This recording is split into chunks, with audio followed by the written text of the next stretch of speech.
Hello, hello. Welcome back to the show. If you are new to the podcast, I am your host, Stephen Obisanya, and together we're peering into the lives of creatives and the work they dedicate their lives to. This week, I've got a very special guest on. He's someone that I studied for quite a while during my early days of street photography. But before we get to that, there are a few updates that I think might be worth sharing. I recently stepped away from social media for the sake of mental clarity and giving attention to the things that matter. And so with that decision, I'm going to be leaning heavily into the podcast's growing listener base. So if you're listening every week, I'll be having a conversation with intriguing figures in art, business, community, design, and entertainment. If any of these conversations or clips that I'm sharing in my weekly newsletter resonate with you or remind you of that one friend or family member, I ask that you share it. I think one way we grow is when we are motivated by the people closest to us. That said, in this episode, I'm talking to someone who definitely wants you to grow in your practice, especially if that practice is photography. Eric Kim is an international street photographer who wants to teach people how to be more courageous as photographers, independent as creators, and ultimately free as an entrepreneur. A quick warning, he gets pretty expletive, so maybe don't listen to this around the little ones. Also, there's some background noise throughout the episode, but I don't think it should keep the message from seeping through. All right, this is Eric. This is Artisans in Trade.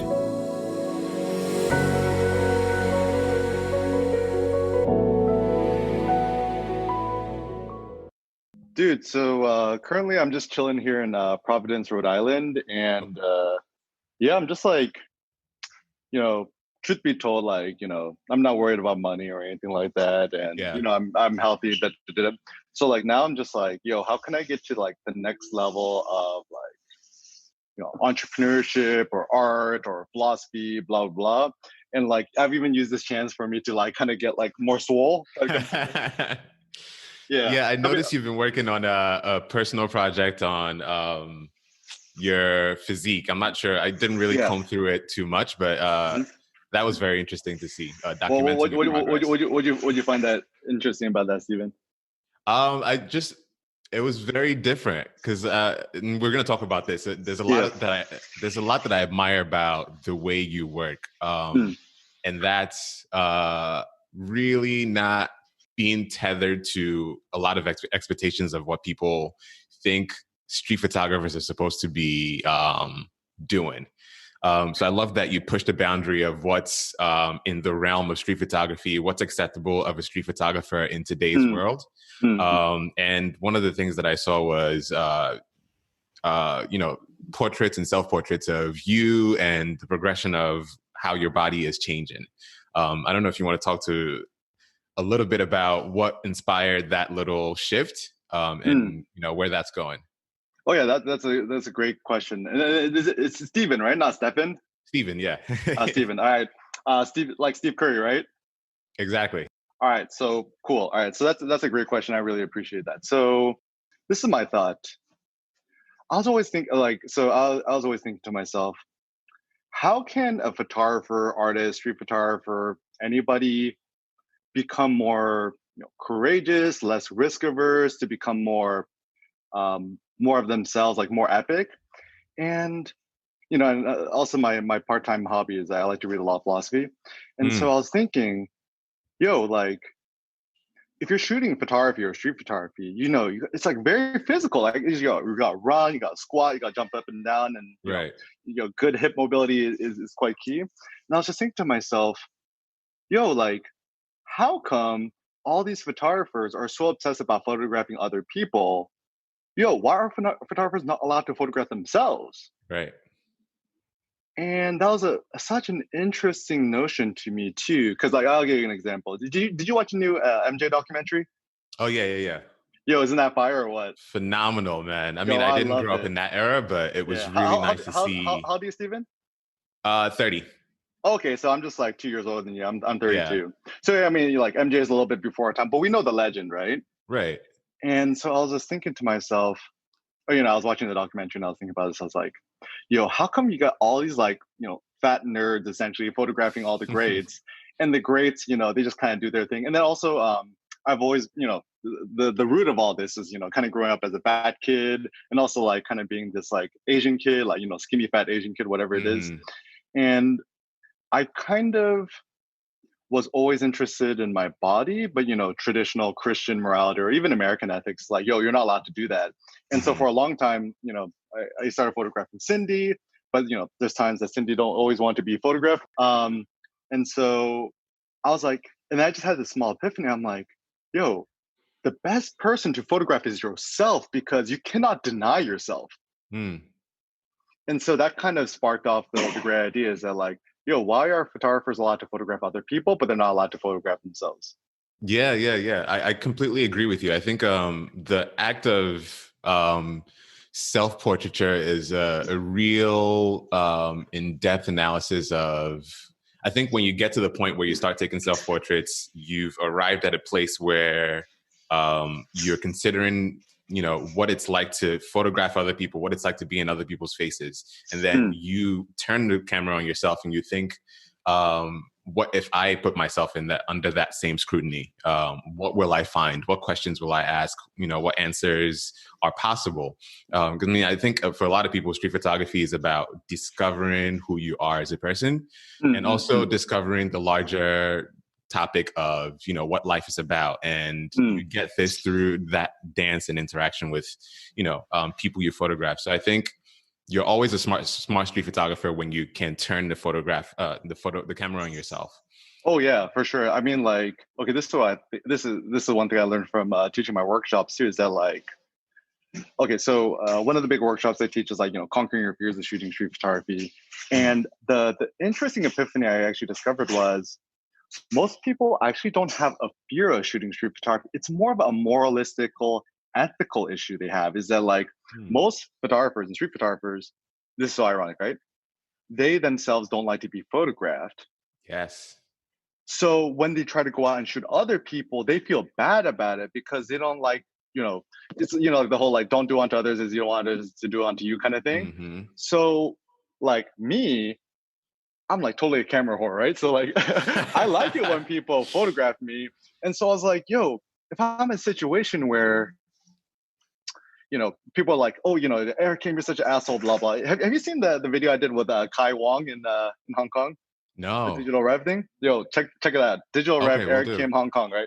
So essentially, people are like, yo, how would you feel if someone took a photo of you without your permission? I'm like, yo, I would not mind at all. If anything, I would consider a privilege. Right. And now it's tricky with the ethics because, you know, obviously not everyone wants to be photographed. Hmm. But me, I don't mind being photographed. And therefore, when I go out and shoot, my conscience is clean. You piss off some people and stuff like that. That's part of the game. But I'm like, yo, can you even like live through life without pissing nobody off? It's like I actually had more anxiety when I used to work my 9 to 5 job, and I fuck up the Excel spreadsheet than I did, shooting street photography. Uh-huh. That's a good point. That's a good point. Before we continue, where can people follow your work? Because I like when people can follow along with the person's work that we're talking to, so that way the things you're saying makes a lot more sense contextually. All right, you just gotta Google me, Stephen O podcast. Nah, okay. You And can it'll come honestly, up. yo. The best thing is just like, okay, this is actually a funny, just like a funny flex that I got is that like I don't own business cards no more, and I just say, yo, my name's Eric Kim, just Google me. Nice. So I mean, the easiest thing is just Google Eric Kim, and on the YouTubes or whatever. And this is actually funny too, because like a lot of people I think follow me on Instagram, but that actually, to set the record straight, that actually isn't me. Really? The funny story is like about 3 years ago, I deleted my Instagram because it was bad for like my mental health and my creative output. And so as a Yeah. consequence, I deleted my Instagram. And some benevolent soul somewhere in the world recreated my Instagram with my same handle. Wow. And started to curate some of what I guess that person considers my best work and use the same icon, the same profile, like linking to me. And then like, they didn't do nothing like sinister with it. So I was like pretty amazed. I'm like, yo, that's kind of cool. So like, people are like, yo, if that's not you, you should like, tell the authorities. I'm like, yo, I kind of like that. I'm like, it's almost like, I feel like I was memorialized before I died. Right. You exist on there without even existing on there. Yeah. That's beautiful. I mean, I think that's one of the reasons why I actually wanted to talk to you, to have you on. The idea of having built a platform so formidable that people can just search your name on Google and they'll stumble on everything they need to find on you. The fact that you don't need a business card anymore. It's that idea of building a personal brand. And I've been hearing you give some small talks on this topic. And that's why I kind of wanted to have you talk some more about building a personal brand, and not in the sense of getting notoriety on Instagram or Facebook or Twitter as a street photographer, not in that sense, but personal brand in the sense of an entrepreneur who is moving and shaking things in the industry that they work in. So talk to me about how that kind of got started, of you deciding to take the onus to build a platform and a brand around yourself and what you do. Excellent question. All right. So step one, leak a sex tape. I don't think everybody is down to do Kim that. K. Yo, I'm kind of bitter because actually, if you Google Kim, like, my last name, actually Kim Kardashian is number one. Really? I'm like, yo, still just under Kim, which is crazy. But anyways, so, I mean, my advice is that like, this is something that actually, okay, so I'll just kind of share a little bit of my story, right? When I first created my website, it was just ericKimPhotography.com. I actually didn't really think too much about it. I'm like, okay, what's my name? Eric Kim. What do I like to do? Photography. Cool. I made the domain, right? And actually, when I was in college, one of my life goals was actually to become number one on Google for Eric Kim. I'm like, yo, okay, like seems like an interesting life goal. And the funny thing was, I was actually able to accomplish that while I was still an undergrad. So I went to UCLA. I'm 32 years old right now. I was born in 1988, so I'm not quite sure what year I graduated. But like I worked at the UCLA IT department for UCLA undergrads, and essentially they backlinked to my website because I took some photos of Royce Hall or whatever, and like I became almost number one on Google immediately for Eric Kim, and I'm like, yo, that happened way too fast. Right. And then my next life goal was to become number one on Google for street photography, which took me longer. It took me about maybe like 6 or 7 years and about like 4,000 blog posts. So wait, did you have a background in marketing or anything of that nature in college? Oh, so this is interesting. Because no one just randomly wants to become number one on Google. Yeah. Okay. So this is interesting. I actually studied sociology, which most people consider to be a quite useless major, but I actually, I guess intentionally or unintentionally realized that it's the perfect major to understand actually marketing. So everything I know about marketing and self-branding and promoting my name, a lot of it actually comes from sociological concepts. So for example, and then, because sociology is kind of good because like, it's a very general major, which I love because I learned a little bit about like psychology and this and that. Like even a simple thing, it's easier to remember somebody's name than to remember some sort of like concept, right? So like if I name my website darkshadowimagesphoto.com, like ain't nobody could remember that. But like now I was thinking, and then some of it's just like kind of like understanding what sticks to me. So I was like, okay, what do people remember? They remember Lamborghini. It's like, oh, that's the last dude's name. They remember Rolls. They remember Royce. Like the dude's names. They remember Steph Curry, or they remember like Michael Jordan. Like I think names, there's something about the psychology of names which kind of stick in people's head. And so all of my marketing, and I'm actually grateful I didn't actually do a marketing or a business major. And I think like my best advice is like, yo, if you actually want to master marketing or business, do not do a major in marketing or business, because you're going to become this like generic, churned out version of somebody doing some stupid business Wow. plan. I never had a business plan. I never did anything. It was like, for me, it was just kind of more of like following my gut, cross-pollinating ideas I learned from sociology, Hmm. and essentially just having even my desire to become number one on Google for air cam or street photography. It was like kind of a fun personal challenge that I was interested in. Right. And maybe it's like a chance for me to, you know, like, because I think like I have so much high esteem in myself, and I'm like, yo, I deserve to be up on top, and I want people to have access to it. Because part of it is like I'm very vain and into myself, but at the same Hmm. time, I think I'm very altruistic. I'm like, yo, like I have all this free information out there. I want people to have access to it, and Yeah. so that kind of I think is what drove me. Interesting. So you went from this goal of wanting to become the top searched person in street photography, Yep, and you say that that took you 6 to 7 years. yep. Two things. How did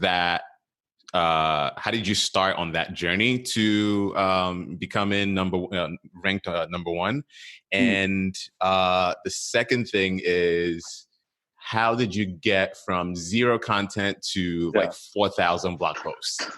Okay, so for the record, I started my blog in 2010, Mm, and it's still alive now. So I guess I'm a decade in. right. So I think currently I have around like 7,000 published blog posts on my blog, and my host is one-on-one.com, and I install WordPress.org, and it's just what I've had forever. And Yeah. it's funny because you if I Google, I actually used the Internet Archive to look at my first blog post.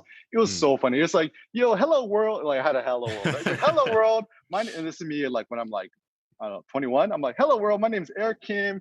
I'm into street photography and everyday life. I'm starting this blog to share some tips, inspiration, things that I'm learning along the way. Enjoy your stay, something like that. Yeah. And I think even now, like this is a Jay-Z quote I like, is like treat your first like it was your last, and treat your last like it was your first. And Mm. so I've actually found that like kind of that Zen beginner's mind Taoist notion of like every day you're a beginner is a highly good idea for me, because like I've written the same blog post like a quadrillion times, Hmm. but every time I do it, it becomes a little bit more distilled and refined, and a little bit more maybe a little bit deeper or profound or a different angle. And so Yeah. my encouragement is that like, yo, like everyone starts off at zero. Like even MJ, right? Like motherfucker, like he didn't even make the basketball team Right. in the beginning. So I'm like, yo, so that's where I like to like, I really like documentaries or biographies on like people I admire, because, you know, everyone had to start from somewhere. And I think blogging is the same thing. Like even now, like I did a blog post here, like the art of blogging or how I blog, and it's always changing and evolving, which is quite fun and interesting to me. Yeah. Yeah. I mean, I think it feels daunting to start something completely new. Yep. Because people feel like they have to compete with someone who's already established. Yep. When you just need to figure out how that person started, and then Mm. match that, or do a lot better than they did when they started. But what would you say to someone who wants to start something today? Where's the good starting point? Because people feel like they don't have anything to share, or they Mm. don't have anything relevant to say. So how do you begin laying the Mm. foundation for your personal archive of a website, if you will? Okay, that's a great question. So it's so funny. We're motherfucking 2020, where I have my fucking flying cars and shit, right? Uh-huh. It's so simple. Just make a website. Yeah. Website, and then essentially a website and a blog is essentially the same thing. A blog means web log, so essentially a Hmm. log of your activities.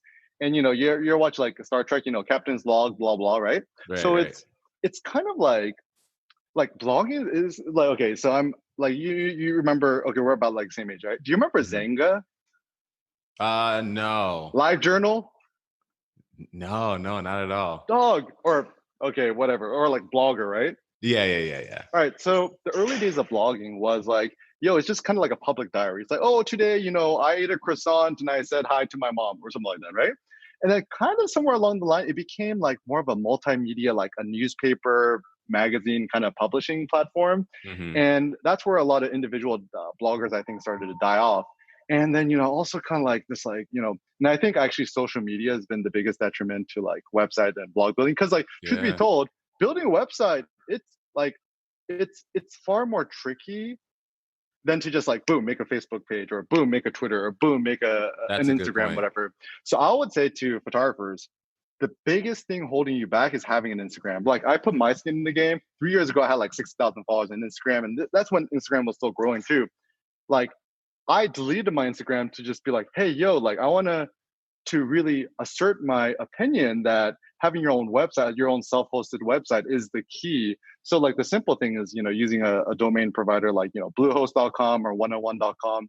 I personally use 101.com because I created it a decade ago, Hmm. but they're kind of a little sleazy. Bluehost.com seems to be our better platform. And it only costs you like $10 a month. I'm like, yo, if you have a Spotify account, you got Amazon Prime, you got Netflix. I'm Mm. like, yo, you have no excuse not to have your own website. And then, just install WordPress.org. I think Bluehost.com has a pretty easy WordPress.org thing. And, essentially WordPress is the back end behind publishing, blogging. And essentially, a website and a blog is the same thing. But the best way to get your name out there, I have a two-thing approach. The first thing is to just blog as much as you can.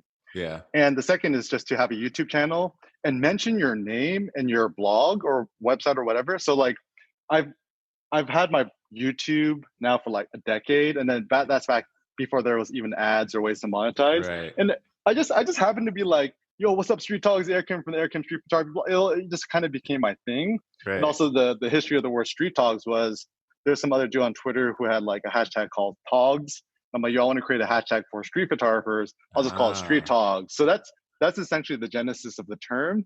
And it's Yeah. kind of cool. Like once I started to, other people started to hashtag that. I'm like, yo, this is kind of cool. I created a movement, but that's probably the best thing. And also with YouTube, this is my strategy, is I don't have no ads on YouTube's. Hmm.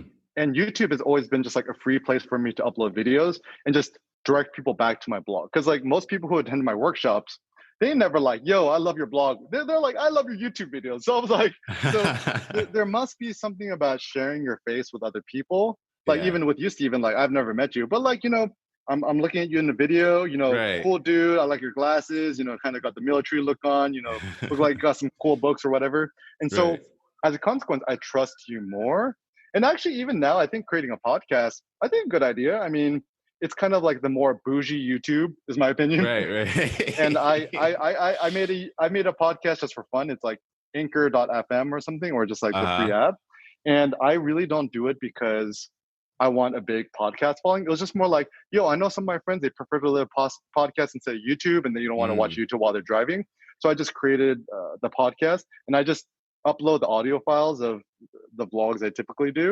And Yeah. so I would say that's probably the two big things. Yeah, website and YouTube.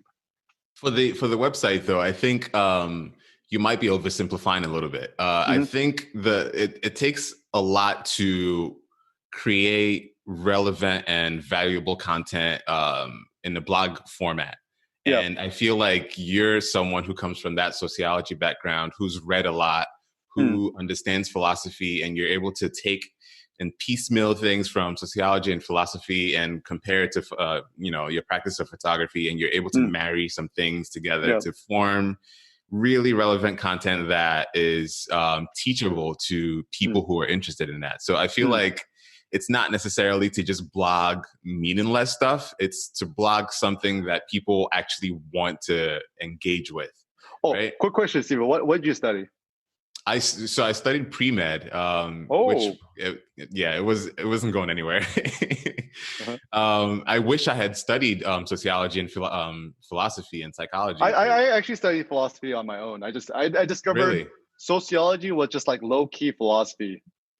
Right. Yeah. So I mean, I think it's simplifying it to say that just blog something that's actually meaningful and people actually want that kind of information. Mm. How did you get to a point where you went from like your first blog to creating actual real content that you knew Mm. people were looking for? There's a lot of things that I've consumed on your website that was very meaningful to me, like Well, like what, like for example, what? the 100 lessons from Masters of Photography, Yeah. and being able to, like, I don't have, let's say I don't have the money to buy a bunch of Magnum books. Yep. You've condensed this information into a really digestible format of, if it's a PDF, download it, and you can have so much information from all the legendary photographers that you want. Mm. And you boil down all their messages into very quick to digest content. So I feel like that's a lot of work that people are missing out on. Okay. How do you go from zero to that? Oh, okay, that's a great question. So first of all, Stephen, I'm so grateful that the 100 Mass has been useful to you, because like just a quick backstory. Around the time I had the idea to write that, I actually got approached by kind of like a smaller indie publisher, and they wanted to actually publish a book about that. And I was like, okay, that's cool, but I want a free PDF to be available online. And they're just essentially, oh, we could put a free sample chapter. I'm like, no, I want the whole thing. And why did you want that? Because like, okay, I don't know about, okay, like, so, for me to get personal, Stephen, you grew up rich? What's that? Did you grow up rich? No. How'd you grow up? I mean, middle class, parents working around the clock 24/7 to put food on the table. What'd your parents do? Mother's a nurse. Dad basically just works a bunch of jobs to be able to provide. Okay, so all right, a little bit about my background. All right, so to share the juicy Eric Kim story, right? More or less, I kind of grew up with a single mom, abusive dad, blah blah. My mom's like hustling her ass off, working like 3 jobs, waitress, house cleaning, blah blah. And so growing up, like, I grew up poor, and never poor enough that I wasn't like getting no food on the table, but I was so hungry to learn and do this and that. And that's actually why I'm like such a big fan of like the Rico and like stuff like that. So like I believe that no matter what your income, your background, or whatever is, you should have at least have the access to the ideas to become great. And so it's like the very simple thing is that like I essentially created what I wanted to see manifest in the world, which is like what I consider the best primer to the masters of photography, street photography, to actually empower people. And like I mean, I don't know about you, right? Like I don't like to pay for stuff on the internet. Like I like I like to download for free, right? So like it's I mean, like I don't know, that's just me, but I don't like to pay for stuff. So I was just like, don't do unto others as you don't want us to do. I freaking hate paywalls. I think it's like quite stupid. And so I just put everything up online for free. And wait, what was your initial question, Stephen? So basically, how did you go from no content to actually publishing a lot of these things? All right, so some thoughts. I actually don't like to say the word content. I like to use the word substance. Because okay, this is my thought. I hate it when people talk about quote content, because to me, like, have you seen that the McDonald's, like the pink sludge chicken McNugget thing? Yeah. So when people mention content, like I kind of get the heebie. Like it's like that fucking that thing they're trying to fucking squeeze out of the thing, and they kind of put out there. I'm like, that is so disrespectful. Like anytime someone talks about my content, I'm like, okay, I know what you're trying to say, but I find that highly offensive. And it's not because the person's a bad person. It's just more of like the nomenclature has turned into this weird thing where it's like all about the content, right? But I prefer the word substance. So like to me, for it to be substantive, and to me, it's not even whether it's like good or bad or whatever. It's more like, is it like personal, meaningful? Is it honest? And so like even if you have no experience in blogging or vlogging or whatever I think the key is to be authentic in whatever you do. And like, there's so many examples, like Seth Godin, right? Like the guy only writes like 2 sentences. So like you could do like a micro blog, right? Or for me, I like to, I like to do both. Sometimes I just have an idea, I just put out to the internet.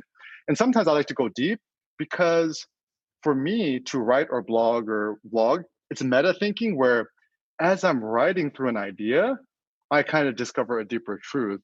And so like even me, after reading philosophy and going to college and like I've discovered like the truth I've discovered is the best experiences to talk about are just your personal experiences. Because I remember, I actually, to give a shout out to Cindy, I remember actually when I was about to start my blog, I'm like, man, I'm not complaining to Cindy. I'm like, man, I want to learn street photography, but there's no resource on the internet how to shoot street photography. And then she was like, yo, why don't you just make a blog or a website? And I'm like, but I don't know nothing. And she's like, that's cool. Like, you just share what you learn along the way. And then, also people like to follow the hero's journey or whatever. So I'm like, Wow. oh, okay, I guess I'll do it. So then, I made the blog, and I haven't really looked back since then. So like, to me, even like the way I see the blog, like I actually kind of got fucked up in blogging once I got like trying to make it good.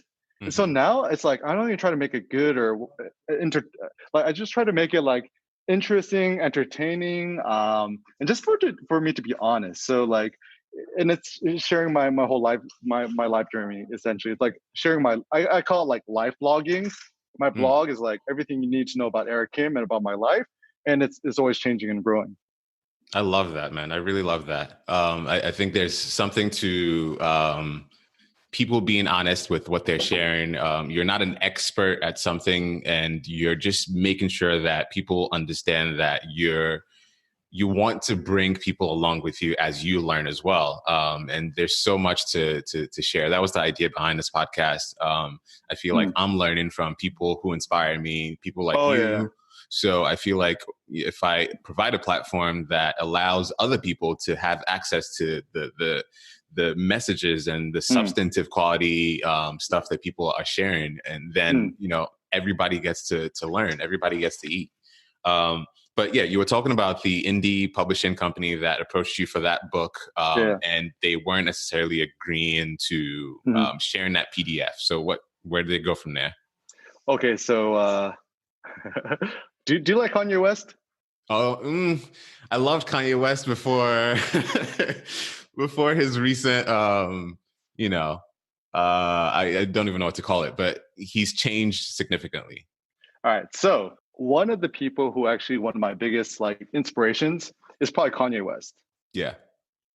The reason is this. Actually, during the time, my gut reaction and my gut feeling was, yo, my inner truth says I should not compromise what I truly believe in, even if I could make like, I think maybe the deal, like I'm not 100% sure, but maybe let's say maybe I could have made like $10,000 off it or $20,000, whatever it is, right? And I'm like, yo, my gut and my own inner morals and ethics say, yo, Eric, don't compromise, even if you can make a buttload of money off of this. And, also kind of I have the benefit, kind of grew up poor, and, my mom's, I think she's on bankruptcy once or twice and stuff. I'm like, yo, you get broke, it's cool, you can still eat, right? Whatever. So in that situation, I think I was like my favorite Kanye West album of all time is Yeezus. And there's this one song he has, it's like, all you can control me. I know that we the new slaves. I know that we the new slaves. About to wild the fuck up. I'm about to go Bobby Boucher. And I'm like, and then so like the idea that like, yo, I cannot let other people or the industry or money or whatever like kind of control me. And then I listen to album and I'm like, yo, cut it off. And actually, even now that I think about it, the proudest moments in my life isn't actually what I did do, it's what I did not do. It's like what Nassim Taleb calls like the via negativa approach. So like things I'm proud of is that like saying no to the offer, or like other things I'm proud of is like deleting my Instagram, like things which like it's essentially it's kind of like the whole Rosa Parks attitude is that like by refusing to stand up, like she technically didn't do anything, but she refused to do something that she didn't believe in. Right. And so like I think that was the big thing, is just like, having proof in the pudding is that through your actions you show your true beliefs. And my true belief in open source knowledge and information and collective human flourishing, I think really kind of came out in that moment where I was actually put to the test, where money was on my mind. Yeah. So that's what I would say. That's great. So the open source thing came internally. It came out of just, you ruminating and thinking about how you wanted to live your life as, this person who comes from this background and wants to share, or did that concept come from people you were looking up to at the time? Oh, that's interesting. So, okay. So do you remember, okay. So we kind of both grew up in the 90s, right? Right. Yo, do you remember like AOL? Yeah, of course. What version did you have? God, I don't know. I first came to the United States in 2001. So whatever, wherever the AOL was at that time, that's what I caught up on. All right, so okay, I'm actually really grateful. Like, I think you're a great. Probably, this is probably the best interview I've done. So, Oh, shout wow. out to you, That's Stephen. huge. I Thank you. appreciate this. So, a little for me to incriminate myself. So, I've never said this publicly, but here it is. Okay, so okay, imagine me. I'm in New York. I'm in Bayside, Queens. Like when I was a kid, I think I was in the maybe third or fourth grade. I don't remember. And I still remember the first computer I ever got. Right, it was like an Acer Aspire, Hmm. Pentium One, some MMX technology. I think it had like I don't even remember like 1 gigabyte hard drive. It was like a big deal. And at the time, I thought I had a 56K modem, but I actually had a 38.8K modem. So like I would always get disconnected. And so I'm like a kid, I'll play video games, but I don't got no money, and I want to do this and that, right? And so in the early days, I became the original internet pirate at like age, like, how old is we? Like, so if I'm in the fourth grade, I'm 11, 12? No. In fourth grade? In fourth grade, how old are you? Probably like what? 10 or 11? No. Anyways, okay, okay, this is what I remember. I think a year or two after, like, and this is when I started watching porn. So I think I was around like puberty age, right? So I was like 12, okay? Okay. So let's assume I'm 11 or 12. You know, okay, as a kid, and then my mom's poor or whatever, right? We don't got no money for me to, buy X, Y, and Z. And so through my pure desire, and I actually remember pirating my first version of the original Grand Theft Auto on PC. Mm. And there was like something called Warez, WAREZ, and WinRAR files in the early days of pirating. And like as a kid, 11, 12-year-old kid, I had zero ethical, Right. moralistic qualms about piracy. It comes like, like if I had the money, I'd buy it, but I don't. I'm like a kid, like, I don't Of have a job, course. right? And so actually, even in the early days, I think, and for a while, actually, I became a seeder where I actually would, give people files and stuff like that. Mm. And then actually I got a letter in the mail from AOL saying, "Oh, we have detected internet piracy. If you continue to do Oh, this, we're gonna shut wow. you down."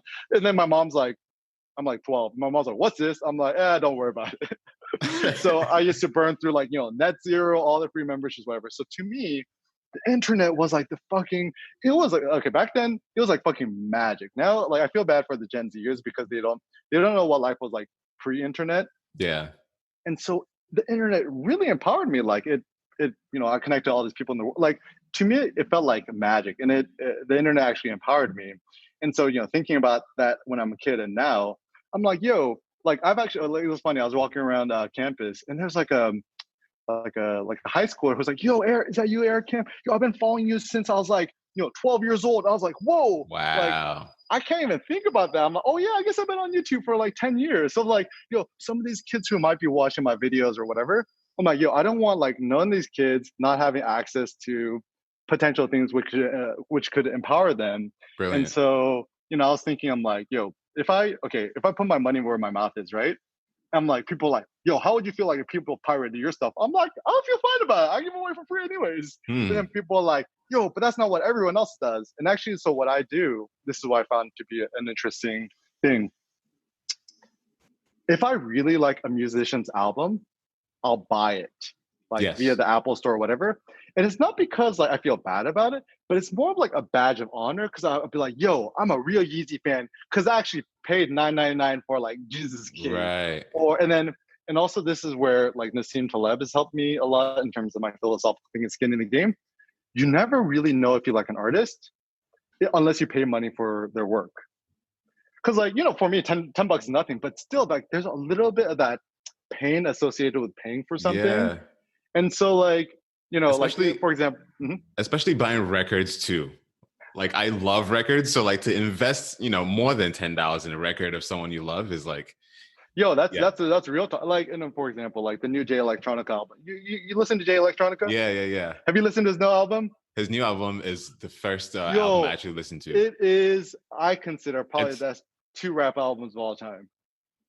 maybe I top wouldn't three. go that far. Okay, anyways, like that's my But it was opinion, right? beautiful. It was beautifully And produced. I wanted to buy it, but I couldn't find nowhere to buy it. So that's why I'm kind of like this anti-subscription models too, because I'm like, yo, I want to just Oh, like buy, like I don't know, I'll pay like $20. Let's say I wanted to buy it. I'm like, yo, I want to pay $20. I want to download it, right? yeah. But now there's nowhere on the internet where you could actually buy and download his album. So I'm like, motherfucker, this sucks. Like I'm just like watching the YouTube, playlist on repeat. I'm like, this is Yeah. whack, and I think Tidal is cool, but I'm like, man, I don't want to pay $10 a month and be, shackled to Tidal. And so Mm. I'm like, and the way I've been able to monetize my business is more or less like, give away everything for free and, make my money through teaching workshops or through, consulting, blah, blah. That's interesting. Yeah, that's basically what I wanted to get into. So, like, if you embrace this idea of open source, Yep. making everything available to the public, Yep. how do you make a living? From the outside looking in, I'm just so confused because I'm like, if he's giving away all these like book quality content away Yeah. for Oh, free, thank you. Thank how you. does he make money? Yo, the secret is at night, I'm actually a Korean hot boy stripper porn star. Yo, That okay, makes this is sense. crazy. Yo, okay. It wasn't cool to be Korean when I was a kid growing up. It Uh-huh. only became cool like now I'm too old. I'm like, man, I kind of totally missed the bus on that. But anyways, all right, no, I'm just kidding. That's usually the way it is, though. I mean, How you do on the weekends? But anyways, okay. So yeah. this is what the goal is. So the reason I actually really wanted to do this interview with you is because like, most people know Eric Kim as a street photographer, blah, blah. And I Yeah. quite like it that you're like approaching from the entrepreneurship perspective, because this is actually something I'm very passionate about that I didn't actually know I was passionate about until maybe more recently. And so like, I think this is where studying stoicism, which is like the philosophy of like everything's upside, nothing's downside. Mm. Essentially, it's like my tip is live like structure your life where you can live as the poorest person possible. And so, I'll give you an example. Me and Cindy, we don't own a car, right? We Mm. have zero debt, like no debt of none at all. The meat that I eat, I do intermittent fasting. I don't eat breakfast, lunch, and I typically break my fast around like 6 p.m. or 8 p.m. Yeah. All I eat is like fatty pork, which is like 99 cents a pound, or chicken legs, which is like 99 cents a pound. So I can feed myself on less than like $5 a day. And I eat a lot of meat. So like, even if I Interesting. eat 5 pounds of meat a day, yo, it costs me less than $5 a day to feed me. And now with COVID and stuff like that, I ain't got nothing to spend my money on, right? And so my expenses are so low. Like the only thing I would ever splurge, you know what? I ain't gonna spend money no more. Like I don't remember the last time I bought myself nothing, right? I got my laptop, you know, I got my camera. Like as long as I could eat meat, I'm happy. And to me, Yeah. and I think this is where I can actually sincerely say that I don't really care for money, in the sense that I remember as a kid, I kind of grew up with no money, and my goal is more like freedom in life. And Hmm. I kind of grew up poor, so I kind of know that like, having money is not that big of a deal. And so like bridging that forward, even now, like I technically don't really need to work, but the only reason I still do these online workshops and charge people money is that when people have to pay for something, Yeah. they kind of don't fuck around. That's a good So point. like Yeah. even I've been doing these like Zoom online workshops, which has actually been good fun. Yeah. Like I'm like, for this workshop I'm charging like $99, right? It's like it's just enough where like it's steep enough so people, like, it's a filter that you don't get a bunch of bozos to come in, but at the Hmm. same time it's not too expensive that nobody could afford it. So I feel like actually right now with these online workshops, it's the ultimate realized version of kind of like what I consider like more democratic access. And also like, once again, and this is the funny thing, me and Sydney, we got racks in the bank. So I'm like, yo, if we just lived off our savings, right? Like for me, I could probably live for 20 years without having to work ever again. Wow. Yeah. So like, yo, and then, I don't have to, and then another epiphany I had. The only material thing I wanted to buy was a Lambo. And then I discovered, yo, what if I could transform my body into a Lambo, right? And so I was like, okay, I don't want a Lambo no more, right? Yeah. Yeah.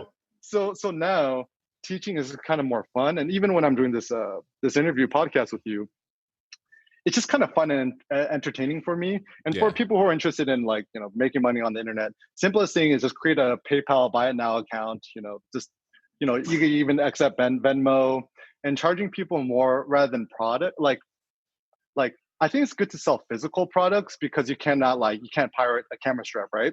So like Right. even if you search like Eric Kim neck strap or Henri neck strap, Cindy built this side company called Haptic Industries, which means like Hmm. the sense of touch. And so you can't pirate a camera strap. And then like as an artisan, I wanted to create the most beautiful objects possible, and then we created that for for fun essentially. And it Yeah. was like kind of like I never could find an ideal camera strap, so you know, I created my own with Cindy. And so even with teaching online Zoom workshops, I think it's a huge, huge opportunity that people don't understand is like kind of being underexploited right now. So Yeah. those are just some of my thoughts. Were you teaching online prior to COVID, or did that inspire you to take on online workshops? Well, it's funny because people have been teaching online workshops or seminars for almost like a decade. That's true. Yeah. And I was just like, it just never appealed to me. I'm just like, it sounds whack. It sounds stupid, right? Like, I'm like, oh, okay, I kind of get it, but whatever, right? And essentially, what changed my mind was, Cindy is the root of all great things. Right.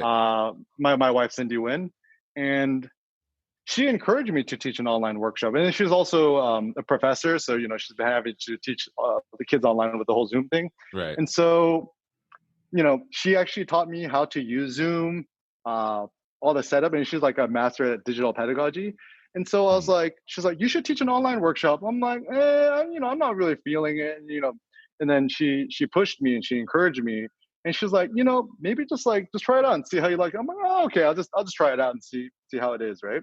And so I scheduled my first workshop. It's like an online creativity photography workshop. Motherfucker sold out like that. And I'm like, whoa, Wow. I guess this is kind of a thing.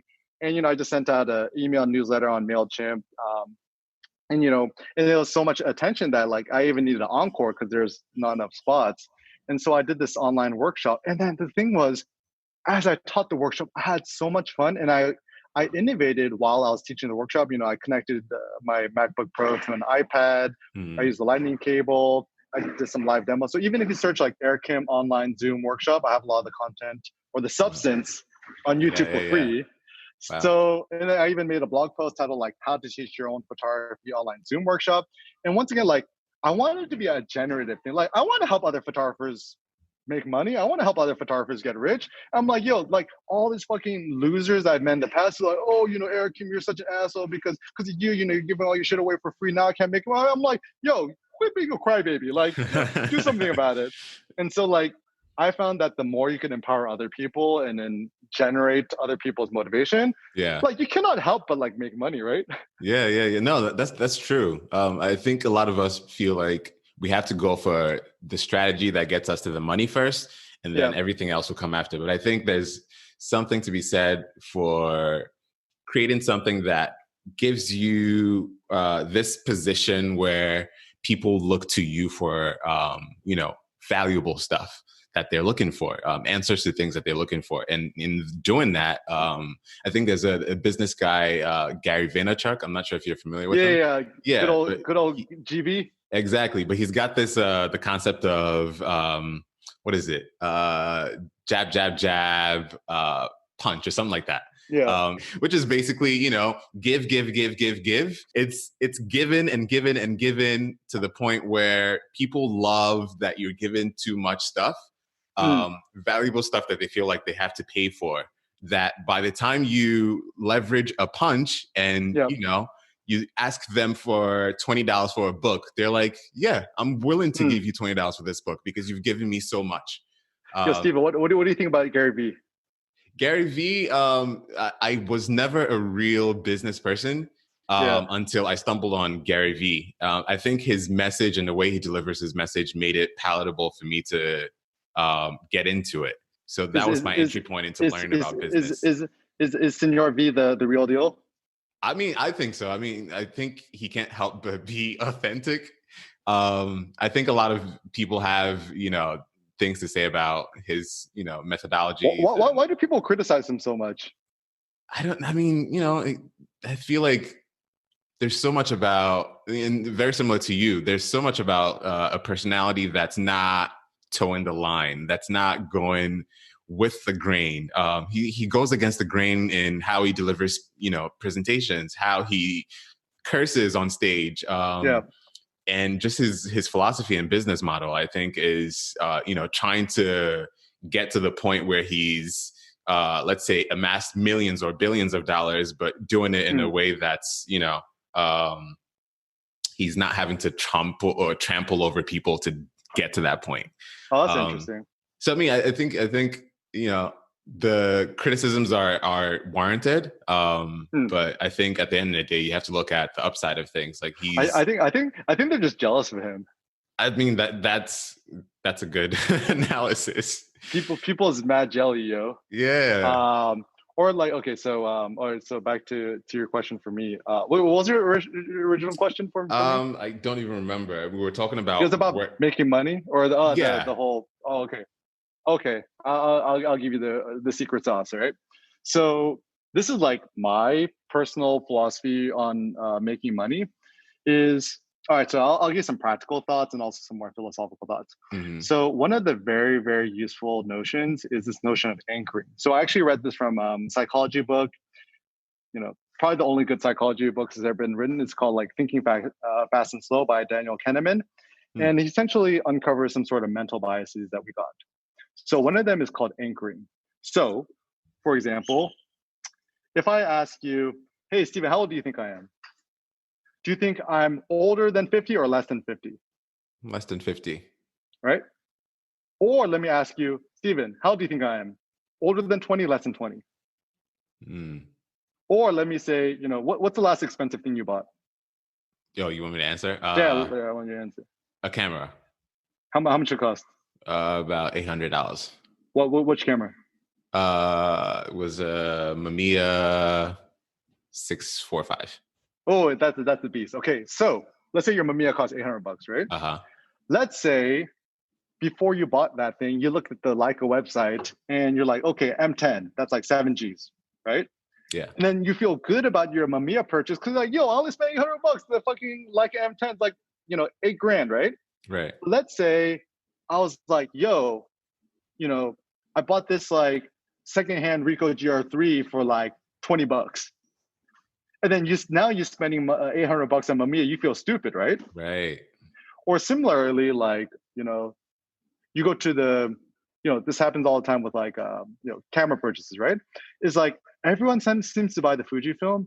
Why? Because like it's not as expensive as the Leica. It's kind of like a better bang for the buck. And so the notion of framing is that you anchor a person's perception to the value of a thing by describing something else that's similar to, because no one really knows how much things should cost.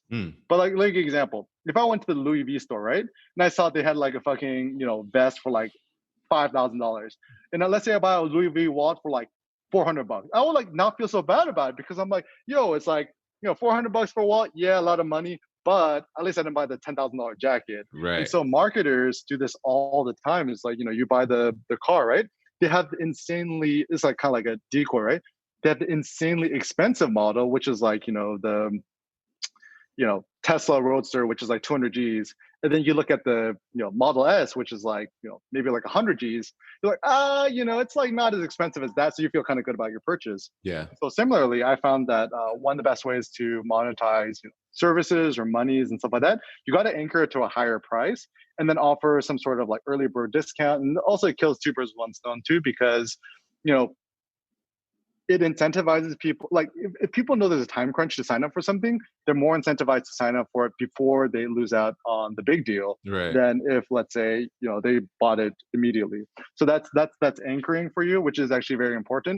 And the second thing is charge money and sell yourself and your services like how you would like to experience it. So taking it back to the paying for content, right? Like I don't like to pay for I don't like to pay for ebooks or, music, stuff like that. Yeah. And I'm like, so I'll give you an example. I love the Kanye Yeezus album, right?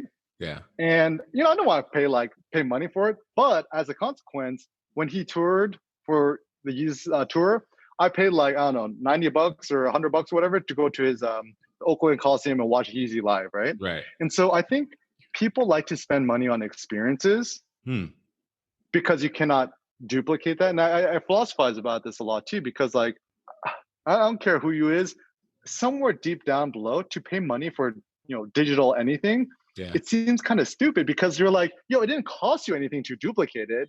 Why are you charging money? And I understand that, it take you a hard time to buy, but I'm like, but still, that like, people could say one thing, but then they act a certain way, right? Yeah. And so kind of the same thing is that like, don't do unto others as you don't want others to do unto you. So even, for example, my YouTube, I don't put ads on YouTube because I fucking hate it when other people put ads on their YouTube videos. My God, yeah. Like, I'm like, okay, I guess, okay, I get, like, I don't spite nobody for it. I'm like, okay, I get it. That's how you make your money. But I'm like, as for me as a viewer, I don't like it when other people do it to me. So how am I about to do it to somebody else? That's to me, that's severe injustice. And I think Nassim Taleb calls it the silver rule of ethics. Don't do unto others as you don't want others to do unto you. So if people say, if I don't like it when people, say nasty things about me, I ain't going to say nasty things about other people behind their back either. And so this kind of ethical rule, I think, is actually important to making money. No, that's great. That's great. It's very similar to, like you said, YouTube and podcasts are very similar. And, doing ads on podcasts is something that I've been thinking about. Don't do it, man. Don't do it, Steven. Don't do it. I listen to a lot of podcasts, and the one thing I hate is sell some advertisements. Sell glasses. Teach other people how to do a podcast. Sell watches. So I mean, it's true. I mean, I'm someone who cares very much about value and keeping things as minimal as possible, and populating ads on podcast episode is something that I'm still thinking about. Don't do it. I think it can be valuable. Don't do it. I think it can be valuable if it's met with a sponsor that fits very well in line with the mission of your platform. Okay. I'll give you some free consulting advice. And I usually charge like $500 an hour, right? So facts, right? So instead of advertising other people on podcasts, advertise yourself. You're like, yo, what's up? This is Steven from Artisans and like, yo. This episode brought to you by Steven Consulting Services. I heard the concept of that. Yeah. Like if you use like somebody who needs a Kickstarter motivation, creativity, you're kind of like depressed during COVID, and you want to be more creative. You want to learn how to create your own podcast. Yeah. Hit me up. My email is steveno@gmail.com. Right. And then I could give you a free consulting service for an hour. And then if you decide to do things with me, I charge like, $199 an hour or whatever it is. Or if it's like, yo, I created my own brand of watches or, camera straps or, whatever it is, right? Then you kind of sell yourself as a personality. Cause like, even me talking to you, I'm like, yo, he's highly intelligent, good researcher. He could help me. And so, what people want, man, okay. I don't know anyone who ever like an ad. I'll give you a real example. I used to listen to Tim Ferriss's podcast, right? Mm-hmm. And then do you know why I stopped listening to him? Yo, don't listen to it. Don't listen. Waste of time. I'll give you a better one. Listen to James Altucher. Do you know James Altucher? I've heard of his story on a podcast that I listen to. Dog, this guy's the fucking G. This guy's the real deal. I don't listen to Tim Ferriss podcast no more. This is why I think. Okay. I used to commute to LA and stuff like that and stuck in a car for 2 hours a day. So I'm like, podcasts prevented me from shooting myself in the head, right? And so I used to listen to Tim Ferriss because, he's interviewing some really big shot people that I like and stuff like that. But every time I'm like driving and fucking puts on an ad, I'm like, okay, I'm driving and on my phone, which is on my dashboard, I'm like trying to fast forward it. I actually once almost got into an accident because I tried to fast forward through his ads. I'm like, yo. I've heard he has like 5 different ads throughout one episode. Like, another thing too, right? It's like, okay, so this is true story. He hugely inspired me because, I read his 4-Hour Work Week when I was in college. Yeah. Like, so props to him, right? But I'm like, yo, you're already rich. Why do you need to monetize more? I'm like, so like, to me, he lost a little bit of my respect and genuinity because I'm like, yo, if you really, really, like doing it because you really care, and I assume he's already rich, right? So I'm like, why do you really got to make so much more money and just kind of like ruin everyone's experience? Because I'm like, you'd be probably smarter, like he promotes his newsletter, which is very smart. I think that's hugely smart. I'm like, yo, just keep writing books and then just, make money selling your books, or, Right. charge $1 million for a speaking engagement. I'm sure the seats would add up. And so like, I'm getting like super sus of him. And like most of the people's, I'm just like, man, I'm just like so sus of everyone. I can't trust nobody no more. But yeah, so I would say, and Steven, if you want me to to pimp you out, dude, I'll be like, yo, if you're trying to be more creative, talk to my boy Steven. He's the man. So no to ads. I don't know nobody who likes an advertising. Advertisement, like, yeah, I'm like so anti-ad. But it's funny, you could advertise yourself. So if you go to my blog, Yeah. I got ads on the side. But those are my services. I'm advertising myself, which is so much smarter. No, I agree. I agree. I mean, it's funny because I was listening to a talk you gave. I feel like it was at Google or something similar to that. Yeah. And when you said that, don't advertise other companies, advertise yourself. It was like a huge light bulb moment because I'm like, duh. It makes so much sense. Think about it this way, okay? Like, this is kind of like taking it back to Senor Yeezy, right? Yeah. Yo, he could be advertising Nike for the rest of his life. But yo, the fact that he put his name on a product, create his own product, and promote himself, so fucking smart, so smart. Like, I'll give some real life facts too. Is that like I used to do a lot of stuff with Leica, right? And Leica, they're like the Rolls Royce of cameras, right? And everyone wants to be associated with Leica, and then I would say nothing but good things about Leica, because a lot of the early guys in the JJ, Christian, they actually helped me out tremendously when I was like 21 years old and kind of getting my foot in the door. But what I discovered soon after, and this is why actually I don't believe in brand collaborations no more, is you end up becoming a low-key prisoner to any brand.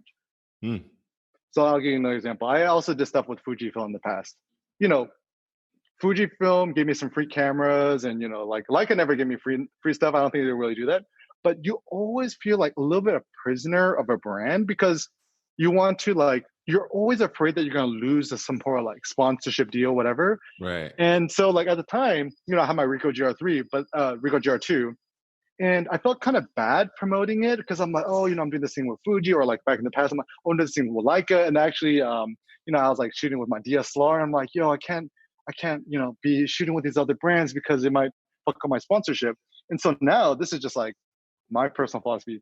If anybody is brand sponsored and talks about recommendations, zero trust in them. So anyone who's like an ambassador of anything, zero trust. And so now, like, I have no brand sponsorships. Yeah. So now when you listen to Eric Kim's opinion, you might not agree with me, but it's 100% my authentic opinion versus, let's say I was getting free cameras from like, Fujifilm or Leica or whatever. You can't really trust my opinion because, use a slight, and I said this in the past too. I'm like, oh, this is just my honest opinion. Does that is true, but still at the back of your head, somewhere in that part back there, there's always a little bit of fear of saying something bad about something. Yeah. And so you'll never be fully, that's why once again, like, I have zero qualms about promoting myself, my products, my personal brand, whatever. And certainly the most useful thing you have in your life is your name. Yeah. Talk to me about there was a video that I saw a few years ago. You at a Magnum workshop with Constantine Manos, David Allen Harvey, and a bunch of others. Talk to me about the importance of attending workshops. Is there something to be taken from such in-person workshops where you're getting feedback from photographers who are masters at their craft? Just talk to me about the general experience about being at a workshop and the value it brings. Yeah. So a little background about that. I'm glad you brought that. Man, you did your homework, man. Dude, Stephen Obi-Wan Kenobi. Honestly, I didn't have to do homework because I've just been, watching a lot of your stuff over the years. Oh, dude, I actually appreciate that a lot. Yeah. So a little background about that. So they were doing a workshop in Provincetown. And then at the time, I've been teaching workshops for a long time, and I was just thinking to myself, I'm like, man, I'm kind of curious, like, what would it be like if I attended a workshop? And initially, I was actually quite keen on attending a Bruce Gilden workshop, because like my thought was like, yo, if I'm charging money, people come to my workshops, I should actually pay money to attend someone else's workshop to see what the experience is like, right? Exactly. But I was lucky because they're offering scholarships to photographers under the age of 30. Ooh. And I think at the age I was 28. And so Cindy actually told me about, I think it was actually Cindy who told me, all good things come to Cindy, right? So Cindy was like, yo, why don't you apply to this scholarship? I'm like, I'm not gonna get it. Like, she's like, oh, just put your name in the bucket. I'm like, all right, cool. I just applied for it, and boom, I got it. And it's like, yo, Wow. I got free room and board, free tuition. So it's like, cool. I'm going to Provincetown, right? So I go there, and it was hugely, hugely, hugely, hugely, hugely beneficial to me because it kind of gave me a chance to be a kid again or be a student again. And hanging out with my buddy Carl Edwards, who runs streetshootr.com, where he has a YouTube channel, my buddy Kwok. And also Kyle Brewer, Kile Brewer, also a great photographer. So it was so great because, like, I think in order to be a better teacher or educator, you got to also know what it feels like from the student's perspective. Yes. And so my teaching philosophy has been very simple. You remember what it was like being a student and what you hated? Just do the opposite of that. Like, it's like, yo, I hate it when they do that. And so like, so this is just be like my big takeaway points is that like, I enjoyed it the most when the photographers would actually go out and shoot. So Constantine Manos, this guy's a G. I love this guy to death. He actually went out and shot with us and he gave a live demo. It's like, he's like, okay, I'm gonna teach you how to shoot layers. And he called the students like, all right, you stand back there. One of you hold a juggling ball, we're gonna throw shit in the air. And he kind of made it fun and active, right? But the thing that kind of like made me like a little bit like kind of sad as a student, I'm like, yo, I want to hang out with the photographers. I want to like shoot with them and stuff like that. But like essentially the format was you show up, you give feedback on your pictures, and they're like, all right, go off, and I'm gonna see you tomorrow. I'm like, yo, like I would like to spend more time with like you as a person and stuff like that. And so that kind of gave me a good lesson when I'm teaching my workshops. It needs to be personal because I'm there not to just learn from the wisdom. I want to like, I want to hang out with them. I want to like ask them like more personal questions, stuff like that. So like even when I'm doing workshops, just like real life workshops, I try to make it as personal as possible. I eat dinner with the students. I hang out. I'm like, yo, you ask me any question, I'll tell you honestly and stuff like that. And so the whole Magnum experience, it was obviously fantastic because I was able to get some sort of like vindication that I was a great photographer. Because like my story is, I essentially I did my suits project and I got accepted into the workshop because they thought my portfolio was strong.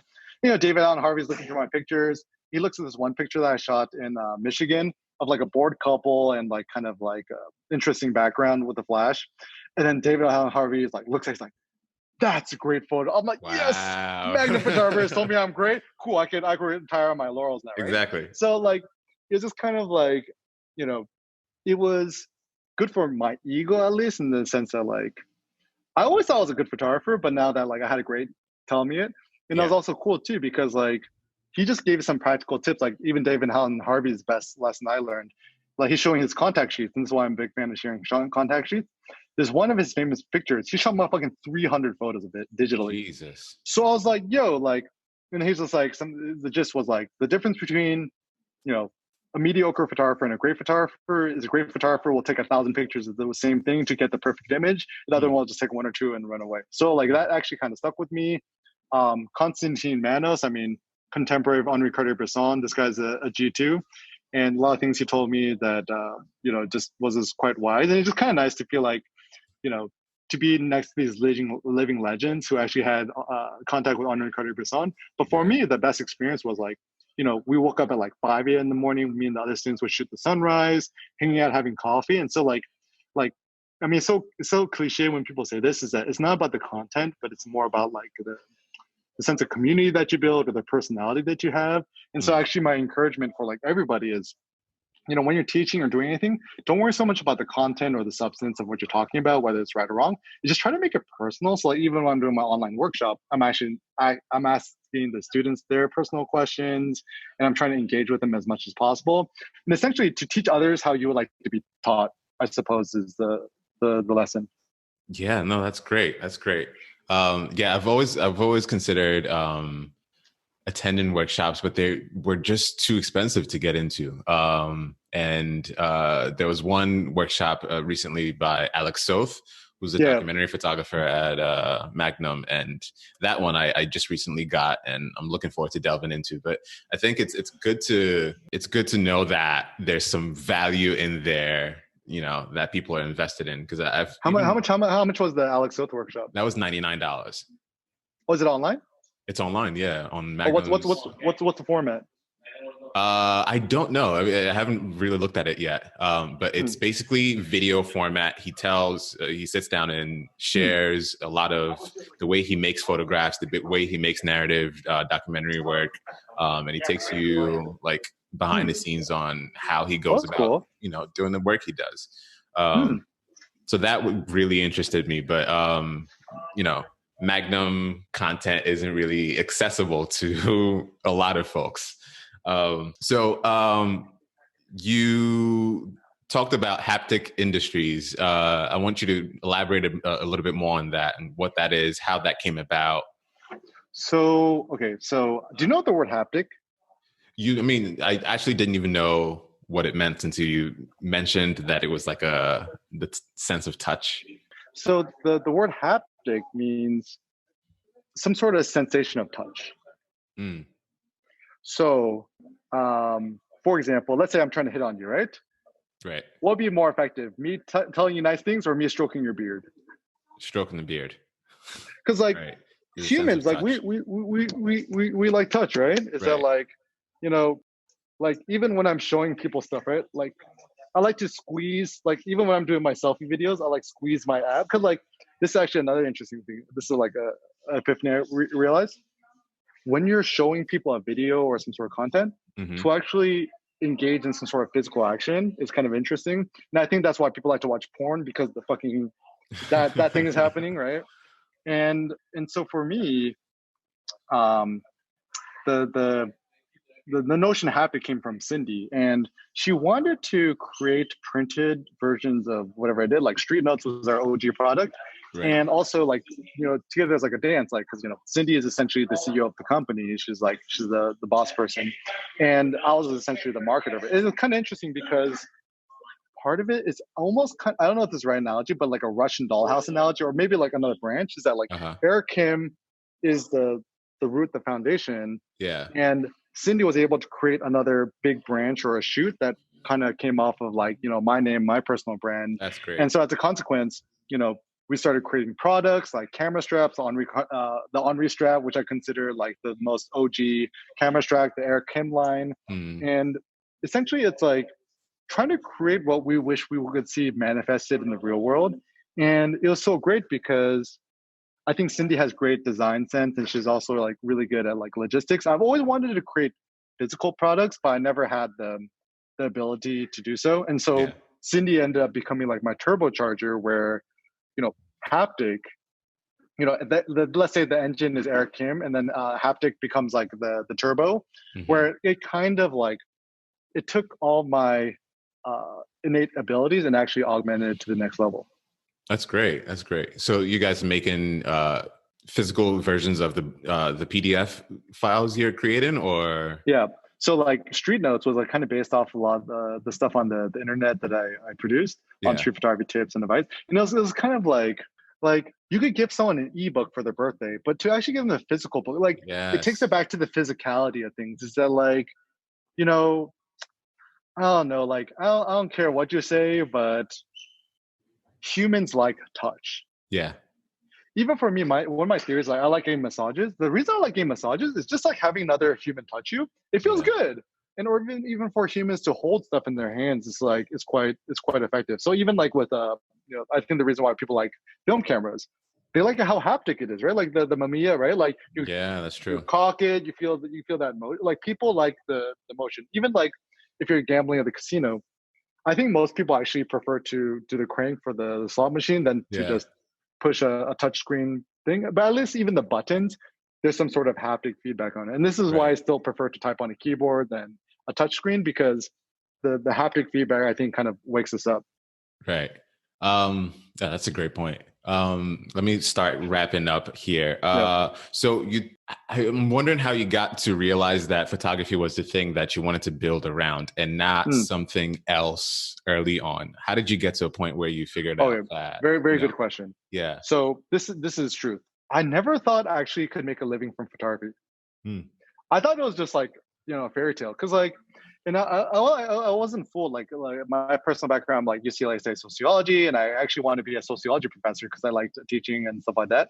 But then the thought about spending another 10 years in school didn't appeal to me, so I'm like, nah, screw that. Also, shout out to Cindy. She forwarded me emails like, oh, do you want to make social media and Facebook your career? I'm like, cool. Signed up for the internship, got a job there. So actually, my strategy when I started off was kind of like a barbell strategy, as Nassim Taleb calls it. Is I had a super secure job working like a 9 to 5 tech job, making $40,000 a year, Yeah. and on the side, and this is my strategy, and I encourage this to everybody, especially during COVID. Hmm. Do the minimum amount of work at job, not to get fired, and then work up your side business. And like people are like, how dare you Sage get that? advice. I'm like, yo, that's like, I'm like, if you don't do that, you're stupid. Like, I'll give you a true story. I really wanted to get a raise. I'm like making $40,000 a year out of college. I'm like, all right, that's cool, but I want to make more money. So I'm like, I want to make $50,000 a year, right?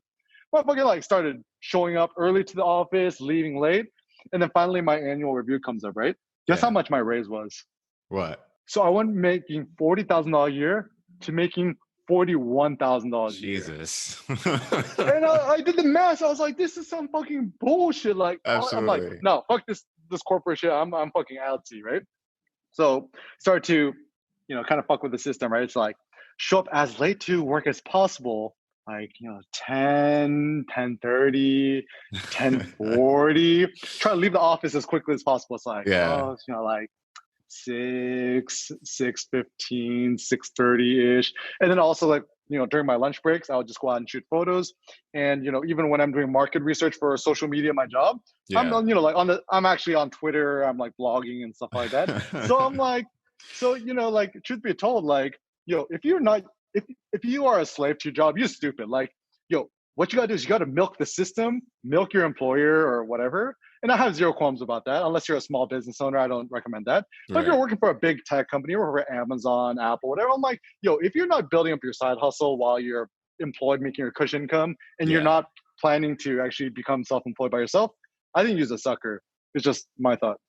That's a good point. I mean, I think everything has to be leveraged in your favor, because I think when you're in a position of being an employee and in a corporation, you're so dispensable. So if we get rid of you and you don't show up, we'll replace you with the next person and the next person. Okay, and the next this is sage advice too. Okay. Yeah. I felt so bad about exiting planning my exit strategy, and actually, this is what happened to me. I was plotting my escape for like a few months, right? But I felt bad about it. I'm like, oh, when I put in my notice, I'm gonna feel so bad because this took a risk on me, blah blah, right? Yeah. Our company goes public, stock goes like this, the next day it goes like this. Ouch. Half the company gets laid off. I lost my job. My boss lost his job. I'm like, yo, a corporation doesn't give a fuck about you. They don't give a shit. Right. And it's not like no one's evil. It's just that's how a corporation works. Yeah, cut the bottom line. So I was actually lucky. I became, an entrepreneur in that sense that like the decision was made for me. So I actually consider getting laid off one of the best blessings of my life, because I don't think actually I would have had the balls to actually quit on my own volition. I had like no money in savings, but the time I got laid off, maybe my severance package, I might have been given like, $4,000 or something like that. Yeah. And I'm like, yo, it's either fucking all or nothing. I'm just going to try to do this street photography thing, teach workshops. And a decade after, I'm still here. That's great. That's great. I mean, I think that's what this COVID crisis is really putting into perspective. People are either going to face it or they're going to feel like their back is against the wall and they can't. I'm like, okay, if I was still working at my tech company, COVID happened, I'm like, this is the fucking best thing ever. I'm like, I don't have to show up to the office. I could goof off. I could do wherever the fuck I want. Right. I could work even, and because some people, they do the stupid thing. They're working more now. And I'm like, yo, you guys are stupid. Yo, you like what? No, you gotta milk the employer. And then I think most people, they're too caught up on the morality side of things, or they want to, or their goal is not to be an entrepreneur. So I'm like, yo, that's cool. Like if you want to be a corporate slave for the rest of your life, like no bad feelings, right? Yeah, I mean, I think I think everyone has their lane. So not everyone's cut out to be an entrepreneur. Gary Vee always says are some lanes more legitimate than other lanes? I don't know. I mean, I think it's what one feels comfortable with. There's a lot of people that work day jobs that feel happy doing that. But to people like us, it's like, we're literally going into a place where we're giving our souls away. So, Okay, this is what I'd say, Stephen. If you could, put people into two categories, is this: you're either a Jedi Knight or you're a fucking stormtrooper. Yeah. If you want to be a motherfucking clone stormtrooper and just follow orders for your rest of life, like, be my guest, right? Right. But like, I don't know, and I think this is one thing I've discovered too. I mean, obviously, like, each their own, and all of these are just my opinions, and I don't believe in ultimate truth. It's all subjective, right? But certainly, you either desire to have freedom in your life or not.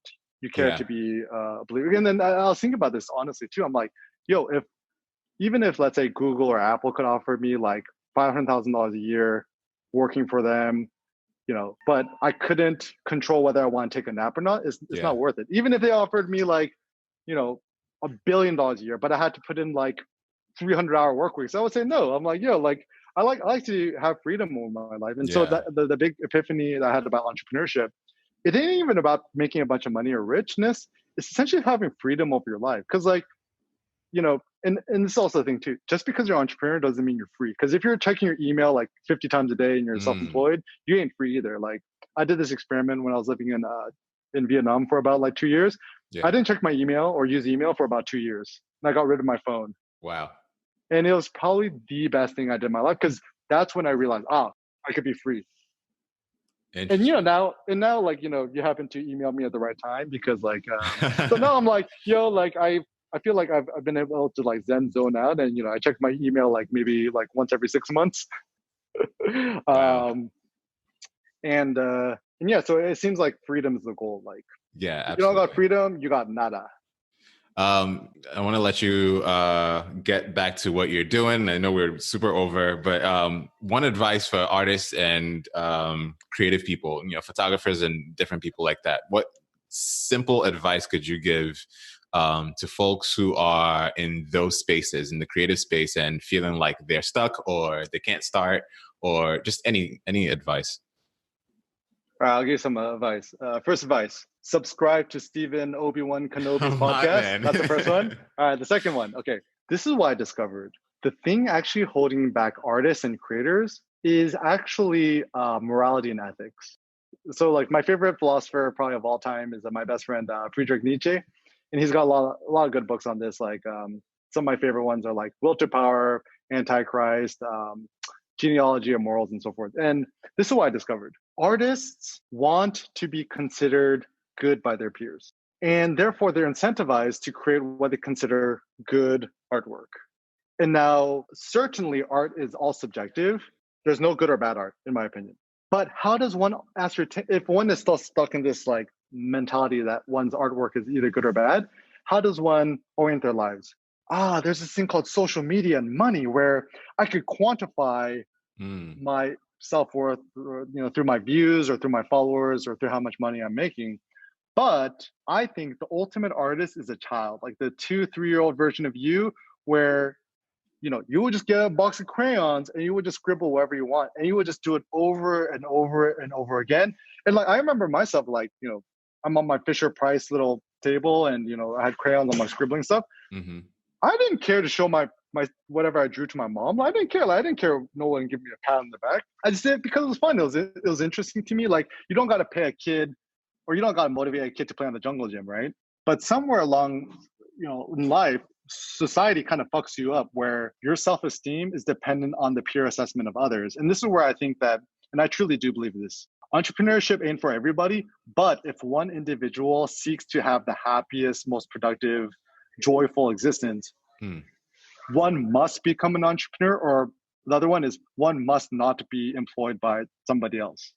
Right. So the simple thing is, if you're getting a paycheck, you ain't free. You could be making $1 billion a year and you could still not be free.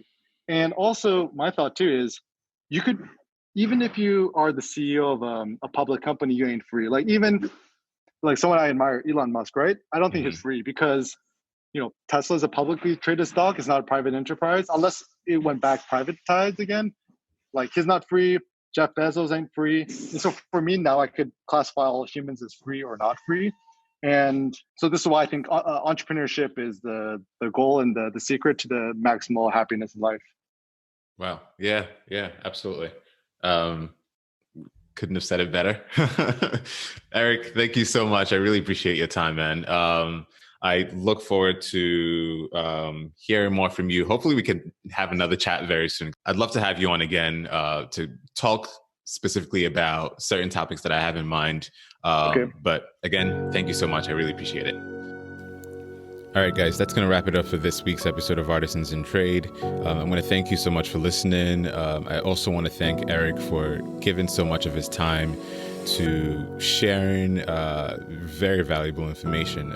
If you're not following his work, you can find tons and tons and tons of insightful and resourceful information at erickimphotography.com. There's troves of PDF files to be downloaded, really thoughtful and researched content that will boost your ability as a photographer, an entrepreneur, and so much more. He's also got online workshops and just everything you're looking for as it pertains to photography. I really hope that you check that out.